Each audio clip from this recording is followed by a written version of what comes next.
하나님의 경제학 출애굽기 원어 강의 세 번째 시간을 여러분들과 함께 은혜 가운데서 시작하도록 하겠습니다.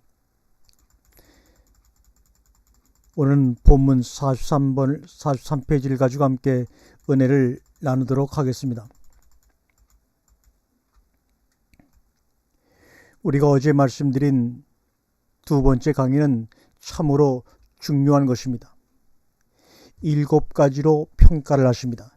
천국에서 큰 자, 작은 자, 못 들어갈 자, 옥에 들어갈 자, 지옥에 들어갈 자, 하나님의 아들, 상 받을 자, 율법 이상에서 4가지 율법 이하에서 3가지 옥이라는 것이 있는데 지옥이라는 것이 있습니다. 분명히 거기서 결단코 나오지 못하리라. 홀이라도 남김없이 갚지 않고는, 이런 말이 나옵니다. 이 세상에 있는 옥에서 끝내 헤어나오지 못하면 지옥에 갈 수밖에 없습니다. 여러분, 감옥에 들어간 사람마다 평생을 사는 것이 아니에요. 어떤 사람은 6개월 살다 나오고, 어떤 사람은 3년 살다 나오고, 어떤 사람은 5년 살다 나오고, 어떤 사람은 무기징역을 살기도 하고, 그것이 바로 자기 옥입니다. 감옥에 안 들어간 사람도 자기 옥이 있습니다. 그 옥에 갇혀서 한동안 고생을 합니다. 거기서 빠져나오는 것이 구원입니다. 자기가 스스로 빠져나올 수 없을 때는 남이 건져주는 것을 구원이라고 합니다. 그걸 총칭적으로 죄라고 하는 것입니다. 살인이라고 하는 것은 상대방 옥에 갇히는 것입니다. 저놈을 죽여야지, 이런 생각입니다.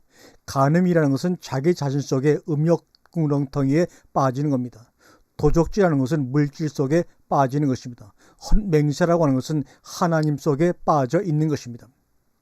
하나님 속에 빠져가지고 헤어나지 못하는 사람들이 얼마나 많습니까? 날마다 주여 주여 합니다. 자유라는 것이 뭡니까? 무엇을 해도 갇히지 않는 것입니다. 그것이 바로 진리입니다. 무엇에도 묶이지 않는 것 말입니다. 중요한 것은 무엇에 묶일 수 있다는 사실만 아는 것도 엄청난 소득입니다. 많은 사람들이 갇혀 있으면서도 갇혀 있는 것 자체를 알지를 못하고 있습니다. 그냥 그렇게 살아가는 줄 알아요. 아, 내가 무엇에 갇혀 있구나 라고 생각하면 빠져나올 시도라도 해보는데 운무라는 개구리처럼 의뢰히 살아가는 것이구나 하고 포기해버려요. 결국 지혜라고 하는 것은 보통 사람들이 알지 못하는 것을 깨닫는 것입니다. 보통 사람들이 생각할 수 없는 것을 깨닫는 것입니다. 돈 속에 빠져 있으면서도 자기가 돈 속에 빠져 있다는 사실을 몰라요. 자기는 사업가라고 자랑을 합니다. 자기는 권력 속에 빠져 있으면서 자기는 대통령 후보라고 자랑을 합니다. 대통령은 기능으로 하는 것인데 그 속에 빠져 있는 사람은 대통령 노릇이 기능인지를 알지 못합니다. 대통령직에 어떤 메리트를 보고 대통령이 되려고 하기 때문입니다. 대통령직에 메리트라는 것은 없습니다. 실질적으로 없습니다. 그냥 국민을 위한 봉사일 뿐입니다. 국민들 다 잠잘 때 못 자는 것이 대통령이에요. 그런데 그런 것은 생각하지 않고 대통령직에 가지고 있는 잠시 동안의 메리트만 생각한다는 것입니다. 그것에 빠져 있는 사람들이에요. 그런 사람들 대통령으로 세워야 되겠습니까? 메리트만 임기 내내 생각을 할 텐데 말입니다. 대통령 하나 잘못 세워놓으면 국가 경영이 어떻게 되겠습니까? 그러한 예로 필리핀이 있고 버마가 있고 많은 나라들이 있습니다. 회사 경영만 잘못해도 저 야단 법석이 나는데 국가 경영을 잘못해봐요. 온 국민이 그것을 어떻게 하라고 저런 장난질하는 사람들을 세웁니까? 말 잘한다고요? 아니에요. 대통령은 연습해가지고 되는 것이 아닙니다. 우리는 성경을 볼 때 겉을 보지 말고 속을 볼 줄 알아야 됩니다. 사건을 보지 말고 그 사건 속의 흐름을 볼 줄 알아야 됩니다. 이스라엘 백성과 하나님께서 밀접하게 하나 된 것처럼 보이지만 그러나 물과 기름처럼 이스라엘 백성과 하나님은 따로 떠 있습니다. 흡수되지 않는 하나님. 하나님의 모습은 보이지만 하나님의 효력이 나타나지 않는 거예요. 혜택은 뭐지만 사람은 되지 아니하는 것, 그것이 출애굽기 사건이에요. 지극히 적은 하나님이라도 하나님의 효력이 나타나야 됩니다. 보잘것없는 일 속에라도 하나님의 에너지가 들어있습니다. 그게 정신이라고 하는 겁니다. 여러분, 우리가 그런 식으로 성경을 보는 안목을 가지고 세상을 살 때 세상도 그렇게 보입니다. 그런 안목과 사고방식이 생기기 때문이죠. 요사이 우리나라가 연초부터 거듭거듭 때려 맞습니다. 과거에 세월의 문제가 터져서 온 나라가 뒤죽박죽이 되고 나니까 또 지하철 사건이 터지고 붕괴가 되고 그거 겨우 수습하기 급급할 만하니까 과거에 고향타면 화재 사건이 터지고 또 어린이 유치원이 무너져 내리고 그래서 고통을 주고 사람들이 그런 풍파에 들어갔다가 나왔다가 정신이 하나도 없습니다. 또한 남북 문제와 비핵화 문제로 남북한의 정신이 없습니다. 그러나 무겁고 큰 사람들은 아무리 큰 파도가 일어나도 전체 흐름을 내다보고 있습니다. 아무리 그런 사건이 일어나도 상관없어요.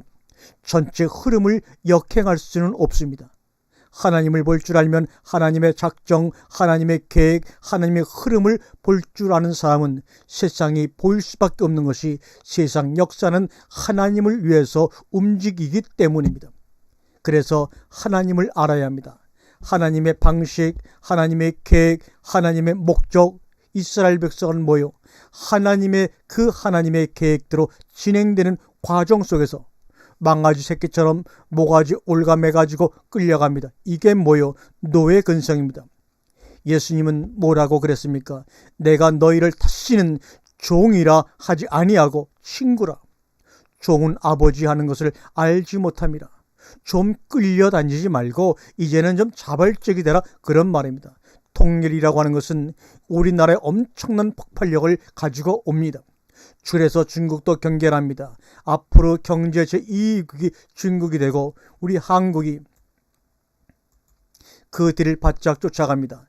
남한의 기술력과 경영능력, 이것들이 북한의 자원과 노동력을 흡수해가지고 2000년대의 희망찬란한 문화를 꽃피울 것입니다. 상승기가 세계 인류 국가로의 도약입니다. 사람이 없어서 물건을 못 만듭니다. 하나님의 축복이 영육간의 한국에 머물고 있다는 것입니다. 스며들고 있습니다. 사람들 얼굴 보면 참 다 밝아요. 거리를 다녀보세요. 사람들이 다 밝아져요. 어두침침한 사람이 별로 없습니다. 벌써 봄 기운이 왔다는 것입니다. 체감적인 그런 경제지수는 안 나타나지만 봄 기운은 와 있어요. 오늘 출애굽기 2장은 모세의 출생과 성장, 그 다음에 모세의 개인적인 출애굽 사건이 일어난 그런 대목입니다. 지금 2장에서 드디어 레위지파라는 사람이 등장하는데 우리가 창세기 마지막 부분에서 요셉의 등장과 출애굽기에서 레위지파의 등장은 그 하나님의 섭리 과정 속에서 나타나는 하나의 사인이라고 볼 수 있습니다. 요셉 지파에게 쓰는 번성과 충만을 상징하는 것이고 레위지파가 등장한다는 것은 바로 그 백성과 하나님 사이의 중보자가 필요하다는 사인이죠. 그래서 이제는 백성들의 타는 소리를 하나님께 상달케 하고 하나님의 도우심을 이끌어내는 그런 중보자적이며 제사장적 역할이 필요한 시기가 바로 이 출애굽 시기입니다. 그래서 출애굽 사건은 레위지파의 목이고 레위지파의 역할이 크다고 볼 수가 있습니다. 그 다음 정복과 다스림 시대에 들어가서는 본격적으로 유다 지파가 등장하게 되는 것입니다. 지금 레위지파가 등장하면서 거기서 모세라는 지도자가 나타나는데 지도자의 자질이라고 하는 것이 두 가지 측면이 있습니다. 하나는 제사장적 측면이 있고 또 하나는 다스리는 왕적 측면이 있습니다. 제사장적 측면은 성경에서 구원적 관점으로 봐야 되는 것이고 왕적 측면은 대행적 관점으로 봐주어야 된다는 것입니다. 그래서 언제든지 제사장이나 레위지파가 등장을 하면 구원의 역사가 일어나는 하나의 조짐으로 볼 수 있다는 것입니다. 그래서 사실 우리 주님 예수도 다분히 레위지파적 속성을 가지고 태어나셨습니다. 영이신 그리스도는 왕적 속성을 가지고 태어나셨죠. 상권 중에서 선지자권은 다만 구원자 예수가 오신다는 것과 만왕의 왕이신 그리스도가 오신다고 하는 두 가지 예고입니다. 그래서 전선지 후선지를 나눌 때는 전선지는 구원자 예수, 후선지는 만왕의 왕으로서의 예수를 예고하고 있는 것입니다. 그래서 우리가 선지서를 볼 때 두 가지 측면의 예언을 구분해서 볼 줄을 알아야 올바른 깨달음을 가질 수가 있는 것입니다. 오늘 출애굽 2장에서 우리가 중점적으로 살펴볼 것은 모세의 탄생과 성장, 그리고 그 탄생과 성장 사이에서 일어나는 신분의 변화가 있습니다. 히브리인으로 태어나서 애굽 사람이 된 것이죠. 여기서 우리는 우리의 제 자녀와 하나님의 자녀를 구분할 줄 알아야 된다는 것입니다. 사실 레위지파로 태어나 분명히 히브리인으로 태어났지만 성장은 히브리인으로 성장하지 않았다는 거죠. 이스라엘 백성이 약속의 땅에서 하나님의 약속을 받고 발행을 했지만 번성과 충만의 시대는 애굽에서 이루어진 것처럼 히브리인으로 출생한 모세가 히브리인의 노예로서 길러지지 아니하고 애굽의 왕자로서 컸다는 사실입니다.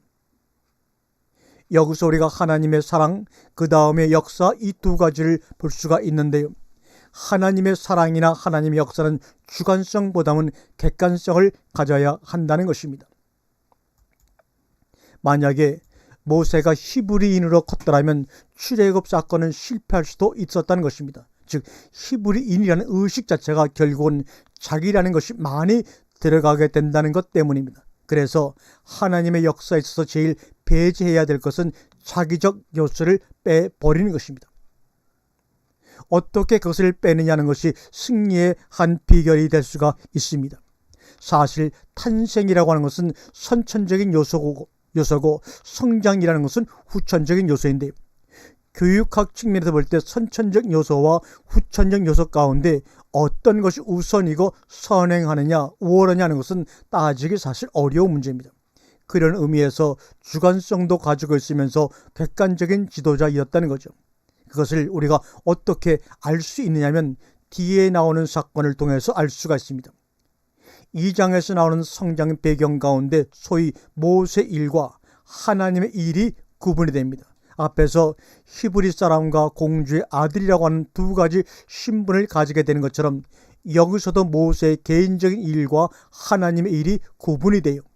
그런데 개인적인 일이라는 것은 히브리인이라는 선천적 긍지를 가지고서 결국은 애굽인을 쳐 죽였다는 사실이죠. 그런 식으로 해가지고 심지어 히브리인 분쟁까지도 해결하려고 했다가 거기서 탄로가 나서 애굽을 떠날 수밖에 없었던 역사는 결국 여기서도 하나님은 주관성을 배제시키고 계신다는 것입니다. 그런 식의 출애굽 운동이 아니라는 것입니다. 또 그런 식으로 접근하면 안 된다는 것입니다. 우리가 하나님의 일을 하면서 항상 겪는 문제가 뭐냐면 우리의 의지나 우리의 열심, 이런 것들이 상당히 하나님의 일에 도움이 될 일 같고 하나님께서 기뻐하실 것 같지만 절대로 그렇지 않습니다. 그것이 얼마나 큰 폐해를 가져오고 결국은 그것은 실패하고 만다고 하는 것이 대표적인 표징이 요새의 말하는 개척교회입니다. 개척교회라고 하는 것은 방을 얻는다는 것에서 시작을 해서 심지어 강대상에 놓는 종 하나까지도 전부 다 자기 돈으로 마련한 자기 의지가 들어간 산물이지 않습니까? 그렇기 때문에 거의 전체가 다 자기 힘이 들어갔다고 봐야 됩니다. 하나님의 힘이라는 것, 하나님의 역사라는 것은 생각지도 아니하고 계산하지도 아니하고 테스트해보지도 아니하고 그저 일방적으로 자기 생각대로 해버리는 것입니다. 사실 하나님의 일이라는 것은 하나님께서 시작하셔야 되는 것입니다. 그래서 나는 하나님께서 시작하신 그 일에 소위 일꾼으로서 들어가는 것뿐입니다. 절대 그것은 내 일이 아닙니다. 하나님께서 급하셔야 되고 하나님께서 시작하셔야 되고 하나님께서 하시고 싶어 하시는 일에 내가 쓰임받는 것밖에는 아무것도 없어요. 그러니까 어떤 의미에서 하나님의 일에 내가 끌려 들어가는 그런 식이 되어야 된다는 것입니다. 이게 출애굽 3장에 가면 나오게 됩니다. 그러니까 3장에서 하는 이야기가 뭐냐면 모세가 얼마나 객관적인 사람이 됐느냐 하는 것입니다. 우리의 혈기라든지 우리의 의욕이라는 것이 앞서고 있다면 우리는 주춤하고 물러나야 합니다. 그럴 때일수록 물러나야 합니다. 왜냐하면 그 의욕이 하나님보다도 내가 앞섰을 때 결국은 하나님 일을 방해하는 결과가 되기 때문인데, 이 장이 말하는 메시지의 핵심이 바로 그것입니다. 자기 주관을 버리라는 것이죠. 내 아들 히브리인이라는 의식도 버려야 되고, 나는 히브리 민족으로 태어나서 히브리인으로 성장해가지고 히브리 민족을 구원해야 된다는 그런 의식도 버려야 된다는 것입니다. 이 모든 일은 하나님에 의해서 시작되고 있고 진행되고 있습니다. 우리는 항상 보이지 않는 하나님의 손을 의식해야 합니다. 지금 애굽에서 고통받는 이스라엘 민족들의 신음소리가 충천하고 있고, 바로의 악정은 글을 쓰기도 심한 더 이상 참을 수 없는 그 지경까지 가 있음에도 불구하고 하나님께서는 80년의 세월을 더 늦추셨습니다. 거기에는 두 가지 의미가 있습니다. 하나는 고통받는 이스라엘 민족이 극한 상황까지 가야 한다는 거죠. 현재 그들이 고통을 받고 있지만 그래도 애굽에 대한 미련이 많이 있습니다. 고통받는 것은 괴롭지만 애굽이란 땅을 떠나서 살 수 없다는 생각이 이스라엘 백성들 속에는 있기 때문입니다.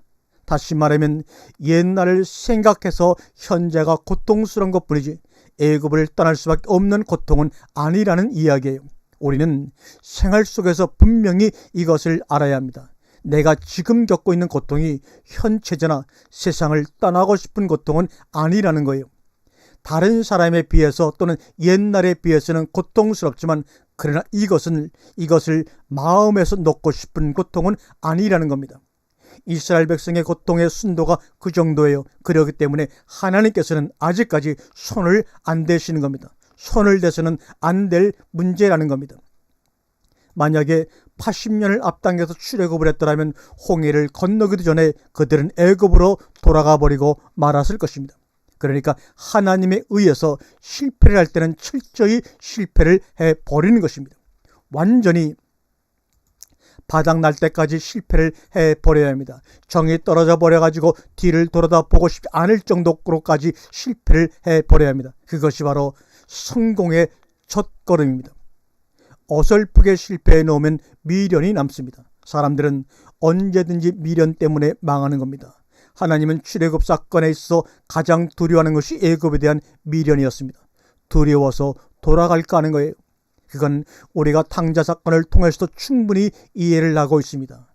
쥐염 열매만 먹을 수 있어도 탕자는 제대로 돌아오지 않습니다. 쥐염 열매로조차도 배를 채울 수 없게 되자 그는 아버지 집으로 돌아올 수밖에 없었어요. 왜요? 그 상태로 가다가는 그 자리에서 죽을 수밖에 없었기 때문입니다. 여기서 중요한 것은 하나님은 우리의 악함을 아신다는 거예요. 우리가 얼마나 악한가 하는 거예요. 여기서 악함이 뭡니까? 하나님께서 보시는 악함이 뭐예요? 우리의 안일주의입니다. 웬만하면 견디려고 하는 것. 그리고 또 하나는 40년에 80년 세월 동안에 모세라는 사람을 3장에서 모세로 만들어 버렸습니다. 2장의 모세를 3장의 모세로 만들어 버렸다는 말입니다. 연장이라고 하는 것은 주인이 쓰기에 나긋나긋해야 됩니다. 그런데 2장의 모세는 뻣뻣합니다. 사실은 연장이라고 하는 것은 연약할수록 주인이 쓰기에 편합니다. 여기서 연약하다고 하는 것은 오래 시달렸다는 이야기입니다. 그래서 목수들의 연장은 새 것이라는 것이 없어요. 한번 썼다 하면 망치 같은 것은 10년, 20년을 씁니다. 뭉뚱그려서 다 닳아 빠질 때까지 씁니다. 왜냐하면 그 연장이 자기 손에는 나긋나긋하기 때문입니다.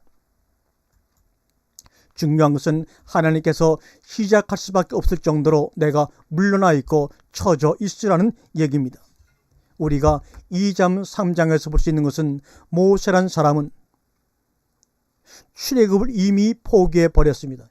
이스라엘 민족의 출애굽을 다 잊어버린 사람이에요. 출애굽 의식을 모세에게서 없애버렸어요. 이제 그리고는 미디안에서 십보라와 사이에 자식을 낳아가지고 그저 태평스럽게 필이나 불면서 양을 치면서 즐겁게 살고 있는 그런 상황입니다. 여기가 이제 하나님이 도구로 쓸만한 상태가 되어버린 것입니다. 마사라는 말이 끌어내다 이런 동사에서 유래가 되었는데, 이 마사라는 말이 라는 동사는 사실 구약에서 3번밖에 안 씁니다. 그런데 이 마사라는 말이 건져내다, 끌어내다인데, 물에서 건져냈다고 그래서 모세라고 했다 하지만 사실은 그 의미보다도 어떤 상황에서도 자주 끌어내는 것을 모세라고 합니다. 레인 부부 사이에서 태어난 히브리인의 아들에서 정반대로 바로의 공주의 아들이라는 신분으로 거기서 이제는 바로의 후복감으로서 소위 1심 재판에 참여했다가 거기서 혼이 나고 또다시 애굽으로부터 미디안으로 끌어내는 모세 사건이 일어납니다. 모세가 이런 과정을 겪으면서 어떤 모세가 됐냐면 혈기방장하고 아주 뻣뻣하고 교만하고 심셌던 모세가 아주 형편없는 늙은 할아버지가 돼가는 거예요. 자, 자질은 있습니다만 우리가 두 가지 측면에서 봐야 됩니다. 자질을 가지고 있으면서 자기 의식이 강하냐 하는 것과 자기 자질을 가지고 있으면서 자기 의식이 없는 것. 하나님께서는 우리 생각대로는 자질을 가지고 있으면서 자기 의식이 강한 사람으로 일꾼으로 쓸 것 같습니다. 그러나 그렇지 않습니다.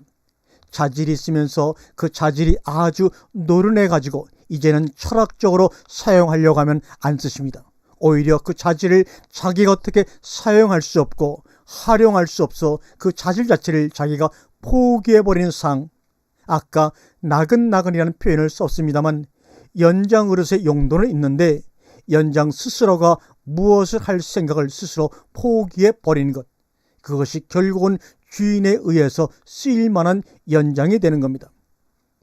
우리 자신을 한번 곰곰이 생각해 보시기 바랍니다. 내가 무엇을 할 수 있다고 생각하는 때는 하나님은 그냥 지켜보시는 순간입니다. 정말로 하나님을 알고 하나님 말씀을 알고 세상을 알고 사람들을 알고 난 다음에는 어떤 것도 무서워서 손을 댈 수가 없어요.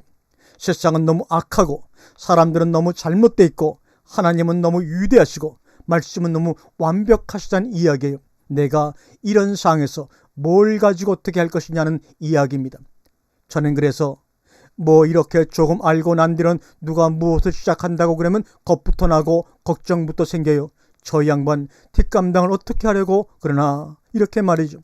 그런데 그때는 말려도 듣지를 않습니다. 누구든지 실패할 것은 말려도 듣지를 않습니다. 참으로 이상하죠. 절대로 듣지를 않습니다. 젊은 사람들은 폐기해서 무슨 일을 왈칵왈칵 잘 저지르는데 나이 든 분들은 경험이 많아가지고 무서워서 못해요. 젊음에 폐기가 없어 못하는 게 아닙니다. 너무나 주변 사항들을 알기 때문에 그러는 것입니다. 예를 들면 노처녀, 노총각의 결혼이 힘들다는 게 뭐냐면 사람들을 너무 알기 때문에 힘든 거예요. 결혼 생활이 없다는 건 너무 많이 알고 있기 때문에 힘들다는 겁니다. 달콤하고 아기자기한 것보다도 못된 것들, 잘못될 수 있는 요소들을 너무나 많이 알기 때문에 주저하고 두려워하는 것이 결혼에 대한 의지가 약한 것은 아닙니다. 그런 요소들이 결혼의 의지를 꺾어버리기 때문에 약해지는 겁니다. 신약성경에서 사도를 아포스톨로스라고 합니다. 모세 역시 아포스톨로스입니다. 아포스톨로스란 말은 보내심을 받은 사람이란 뜻입니다. 자기 일을 하는 게 아닙니다. 하나님의 세계는 의식의 세계입니다. 현상적 눈에 보이는 세계가 아닙니다. 중요한 것은 무엇이냐면 무엇을 먹을까, 무엇을 마실까 염려하지 말고 그 나라와 그의 일을 구하라. 왜요? 그것과 그것을 대조시켜 놨느냐. 현상적 세계에 집착하지 말고 의식의 세계 속에서 앞서 가라는 얘기죠. 언제든지 오늘이라고 하는 현상적 세계는 과거 어느 시점에서의 의식의 세계가 오늘이 된 것 아닙니까? 하나님의 나라는 앞서가고 있고 발전하는 나라이기 때문에 언제나 의식의 세계입니다. 의식의 세계는 언젠가는 오늘이라는 현상적 세계를 가져온다는 이야기예요.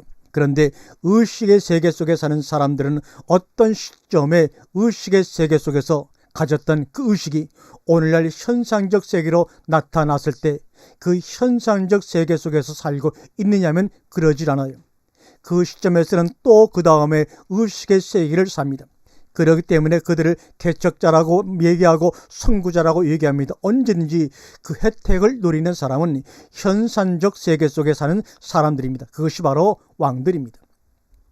국가라고 하는 것은, 나라라고 하는 것은 정책이 중요한 것입니다. 정책이라고 하는 것은 5개년 계획, 10개년 계획을 미리 세워서 앞으로 우리나라가 어떻게 될 것이기 때문에 지금 무엇을 준비해야 된다라고 하는 기획과 도안을 내서 그것을 추진해 나가는 것입니다. 그러나 정작 그것을 추진하여 이미 그 사실이 이루어졌을 때 자기는 이 나라의 대통령이 아닙니다. 전두환 씨가 88올림픽을 추진했지만 정작 88올림픽에 나가서 개선하는 사람은 노태우인 것처럼 말입니다. 지도자라고 하는 것은 앞을 가리키는 사람입니다. 앞을 이끌어 내는 사람입니다. 그러므로 현상적 세계에 집착하지 마세요. 그것에 좌우되지 마세요. 그 사람은 이미 퇴보된 사람입니다. 오늘이라고 하는 것은 과거 언제적의 결과일 뿐입니다. 그러니까 언제적에 오늘이라는 날이 올 것을 알고 있어야 돼요. 그리고는 오늘은 그 결과적으로 오는 것이기 때문에 그냥 보내버려요. 오늘을 사는 것이 아니라 오늘의 미래를 사는 것입니다. 그동안에 뭐 하고서 무엇을 먹을까 마실까를 생각하느냐 말이에요. 어차피 이 머릿속은 현상적으로 나타나는 사실조차도 해결하지 못하고 무엇을 먹을까 마실까에 염려하고 있느냐는 얘기입니다. 그 나라와 그의 의를 생각해야 될 시점에서 왜 현상적 문제를 따지고 있느냐는 말이에요. 한번 잘 생각해 보세요. 마태복음 6장이 뭘 말하고 있는가? 구자라고 하는 것은 과거 어느 시점부터 누구에게 주기 위해서 자기가 비축하고 준비했던 것들이 오늘날에 와서 어떤 사람에게 주어지는 겁니다. 그것을 사람들에게 보이려고 해요. 눈은 몸의 등불이니, 눈이라고 하는 것은 뭡니까? 관점이라는 거죠. 의식이라는 겁니다. 의식세계 속에서의 눈이에요. 그것이 건전하면 온몸이 밝을 것이요, 영광스러운 것이다라고 얘기죠. 그 생각이 건전하고 의식이 건전하며 그 시점 관점이 건전하면 밝히 분별할 것이고, 그 관점이 나쁘고 악하면 어둠일 것이라는 겁니다. 결국 우리는 의식세계 속에서의 내용이에요. 가치관이에요. 진정한 계획이라는 것은 현상적인 문제를 뜯어 고치는 것이 아니라 의식 속에서의 뜯어 고쳐진 문제가 현상적으로 나타나는 겁니다. 그래서 제도적 계획이라는 것은 있을 수가 사실 없는 겁니다. 사람들의 의식 속에서 변화되지 않는 것들이 현상 속에서 나타나리라고 기대하는 것은 어리석음이라는 거죠. 의식 속에서 이미 개혁이 되어 있어야 됩니다. 절대 뇌물을 주면 안 된다는 의식이 일반 국민 속에 팽배해지는 것이 결국 어느 시점에 가서는 그것이 현실적으로 나타나는 겁니다. 뇌물이라도 주고 빨리 해결해야 되겠다는 의식을 가지고 있는 사람들에게 뇌물 받지 말라는 얘기는 안 통한다는 얘기입니다. 뇌물 받는 공무원들은 모가지를 자른다고 해서 뇌물이 없어지는 것이 아니라는 얘기입니다. 의식이 안 된 상황에서 어떻게 현상적 개혁이 이루어질 수 있느냐는 말입니다. 자기 폭이 가장 중요한 것은 객관적 입장으로 물러나는 이야기입니다. 모세라는 말 자체가 뛰어들고 싶을수록 뒤로 물러나라는 말이에요. 적극적으로 하고 싶을수록 뒤로 물러나라는 이야기예요. 그러고선 우리는 하나님께서 어떻게 역사하는가를 먼저 구경하고 있어야 합니다. 하나님께서 역사를 시작하셨는데 야 와서 이 일을 도와달라고 부르실 때 글쎄요 제가 가는 거기에 적합할까요? 라는 3장의 모세가 등장을 해야 된다는 얘기입니다. 결국은 3장의 모세는 2장의 모세라는 과정을 통해서만이 가능했다는 얘기입니다. 결국 2장은 뭐냐? 3장의 모세를 만들기 위한 과정이 2장이었다는 겁니다. 출애굽 전체를 통한 이스라엘 민족들의 의식구조를 한번 분석해 보자는 이야기입니다.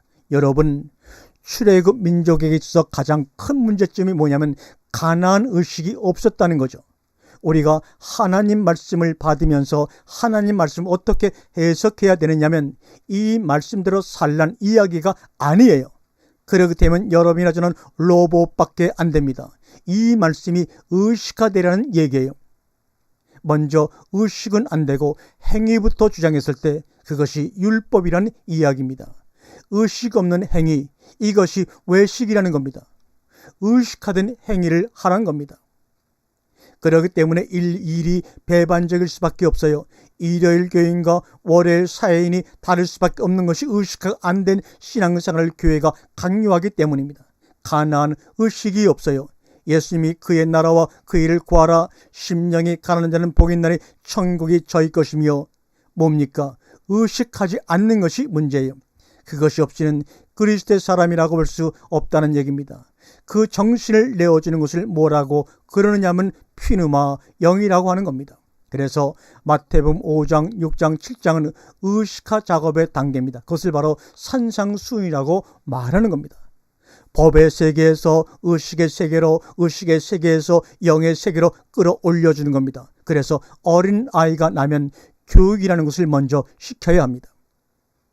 일반적 교육과 유대인 교육의 다른 점이 뭐냐면, 유대인들은 어머니를 통한 가정교육을 통해서 의식화 작업을 먼저 해줍니다.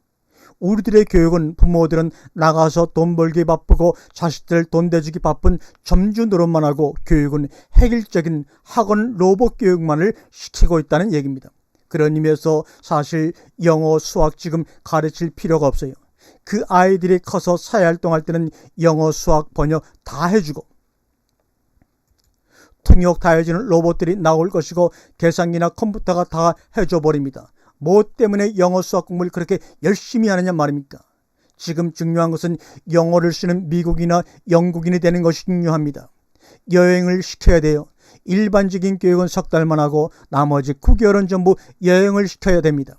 우리나라가 세계 경영인을 키우려면 영국 가서 몇 달 살고, 프랑스 가서도 몇 달 살고, 독일 가서도 몇 달 살고, 방학 때마다 가서 그 나라의 민족성과 풍습과 의식이 앞서가는 것을 배우고 경험해서 그들보다 의식이 앞서가는 겁니다. 우리는 성경을 볼 때 왜 이런 내용들이 기록되어 있으며 그 내용과 앞가디는 어떤 관계성을 가지고 있는가? 하나님은 사건을 일으키시고 마무리 짓는 분이 아니에요.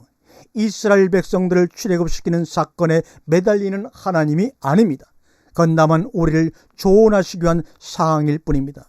우리가 이 시점에서 반드시 잘 생각해야 합니다.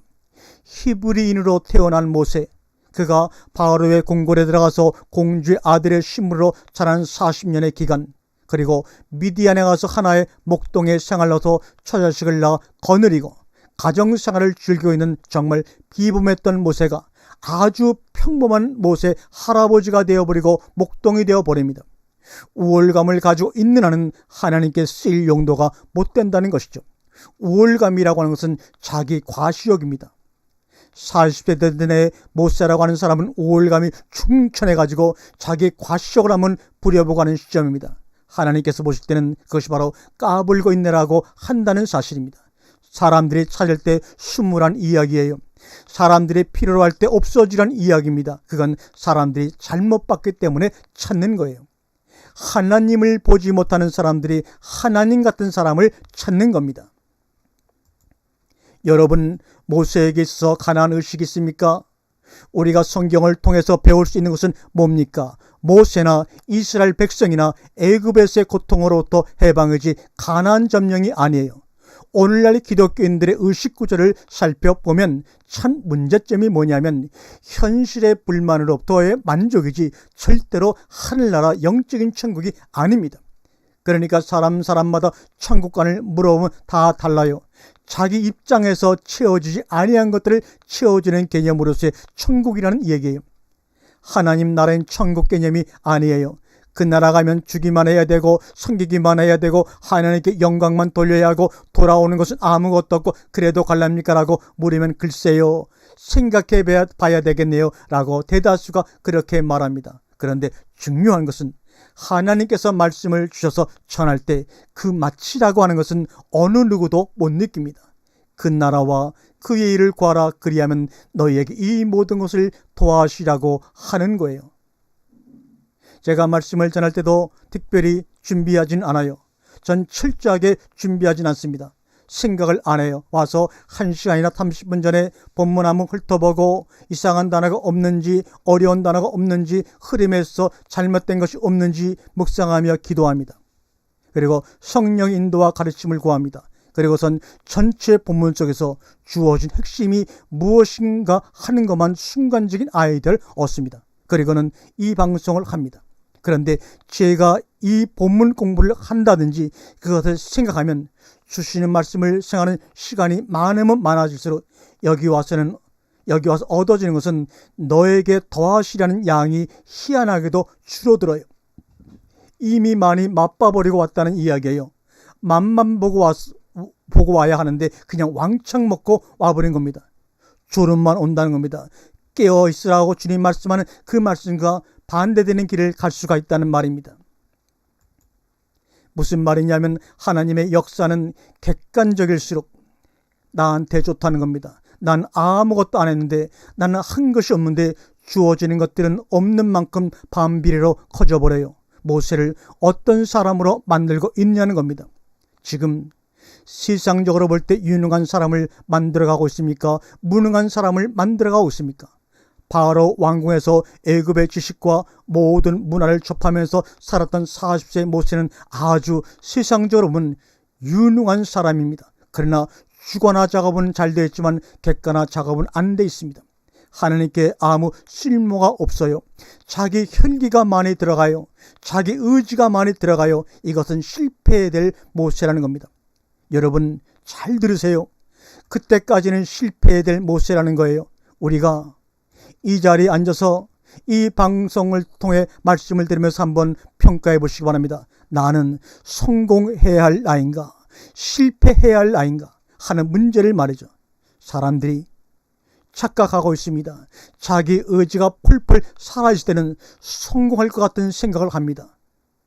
성공은 의식 속에서 되어지는 것이지 현실 속에서 되어지는 것이 아닙니다. 다음 시간에 계속해서 은혜의 말씀을 나누도록 하겠습니다. 아멘.